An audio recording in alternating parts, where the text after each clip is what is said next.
आपण स्वामींना ब्रह्मांड नायक म्हणतो, कारण स्वामी समर्थ हे फक्त एक संत नव्हते, तर लोक त्यांना दत्तावतार मानतात. म्हणजेच भगवान दत्तात्रयांचा एक असा अवतार ज्यांना सर्वत्र सर्व काळ आणि प्रत्येक जीवाची काळजी घेणारे मानलं जातं. स्वामी महाराजांच्या आयुष्यात अशा अनेक खऱ्या घटना घडल्या की त्या पाहून लोकांच्या मनात एक विचार आला, हे देव नाही तर मग आहेत कोण? अक्कलकोटमध्ये स्वामी शांतपणे बसलेले असायचे आणि त्याच वेळी दूर गावात भक्तांना दर्शन देऊन मार्गदर्शन केल्याच्या घटना लोकांनी प्रत्यक्षात अनुभवल्या आहेत. म्हणून भक्त म्हणतात, स्वामी देहाच्या मर्यादेत राहणारे नव्हते.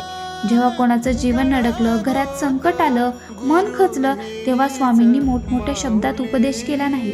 त्यांनी फक्त एकच आधार दिला, भिवू नकोस, मी तुझ्या पाठीशी आहे. आणि त्या एका वाक्याने एखाद्याचं संपूर्ण जीवन बदलून जायचं. ब्रह्मांड नायक म्हणजे काय? जगाचा राजा नव्हे, तर जगातील प्रत्येक जीवाचा खरा रक्षण करता.